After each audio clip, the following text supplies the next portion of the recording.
देखो यार, कल हमने इस चैप्टर के मेन सारे टॉपिक खत्म कर लिए थे। बस एक लास्ट मेन टॉपिक बचा है इस चैप्टर का, जिसका नाम है नेशनलिज्म एंड इंपीरियलिज्म। ठीक है, दो शब्द हैं, इनका मीनिंग समझते हैं पहले। देखो, नेशनलिज्म हम पढ़ चुके हैं कि डिमांड हुई थी कॉन्स्टिट्यूशन बनाने की और वोट देने की, ये सब डिमांड चल रही थी। साथ में यूनिफिकेशन करना था कंट्रीज का, तो ये सब नेशनलिज्म में आया। ठीक है।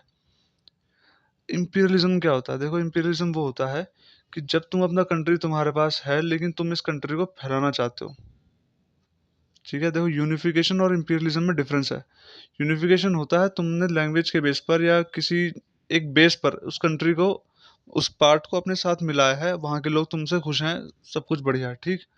लेकिन इंपीरियलिज्म क्या होता है? तुम अपना जो तुम्हारा क्षेत्र है, तुम चाहते हो कि अब इसको हम बढ़ाएं। अब भले ही जहाँ जैसे मान लो इसको हम इंक्लूड करना चाहते हैं इसके अंदर, भले ही यहाँ के लोग खुश हों चाहे ना हो, मार पीट करके कैसे भी करके इनको अपने अंदर मिलाना। ठीक। इसको हम बोलते हैं एक तरीके से कॉलोनाइजिंग भी कहते हैं। जैसे इंडिया कॉलोनी था किसका? ब्रिटेन का।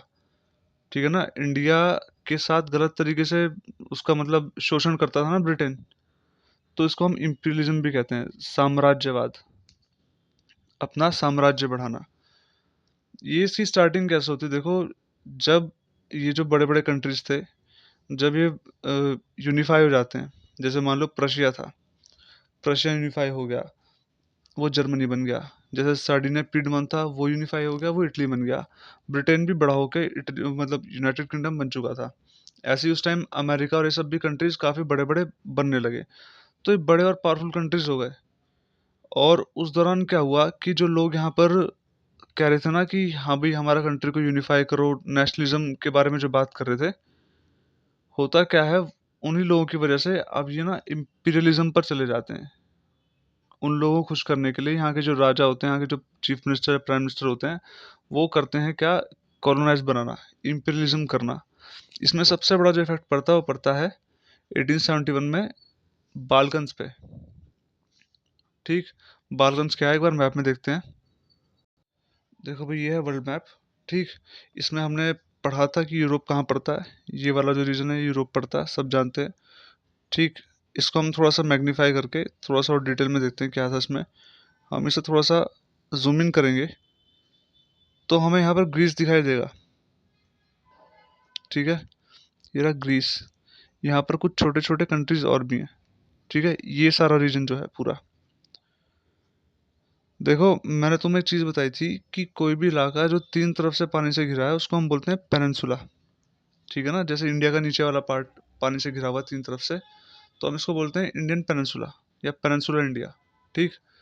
ऐसे यहाँ पर ये देखें तो ये जो इलाका जो मैंने किया है, इसमें सर्कल किया है, उसमें जो सारा इलाका है तीन तरफ से पानी से घिरा हुआ है, तो इसका नाम था बाल्कन पेनिनसुला। ठीक।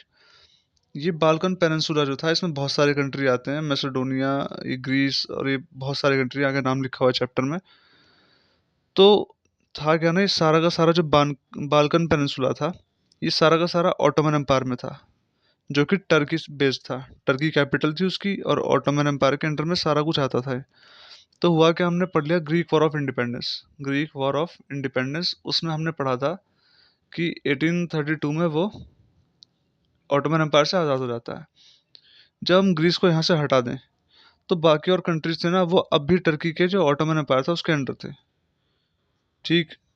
अब ये लोग लड़ाई लड़ते हैं सारे के सारे, और अपने आप को टर्की से आज़ाद करवा लेते हैं। आगे देखते हैं क्या होता है इसमें। जैसे हमने बात की कि वो लोग आज़ाद होते हैं किससे? ऑटोमन एम्पायर से। ठीक। तो होता क्या है, इन लोगों में क्या था, आपस में जेलस थी एक दूसरे के साथ। जैसे कंट्री का नाम जानते हैं पहले, जैसे मान लो रोमेनिया है, Bulgaria, Albania, Albania sorry, Greece, Macedonia, Croatia, Bosnia Herzegovina, ये सब, स्लोवेनिया, और बाकी सब देख लेना। ठीक। तो ये जो कंट्रीज थे, कंट्रीज आज हैं, उस टाइम में कंट्रीज नहीं थे, उस टाइम में छोटे छोटे ग्रुप थे।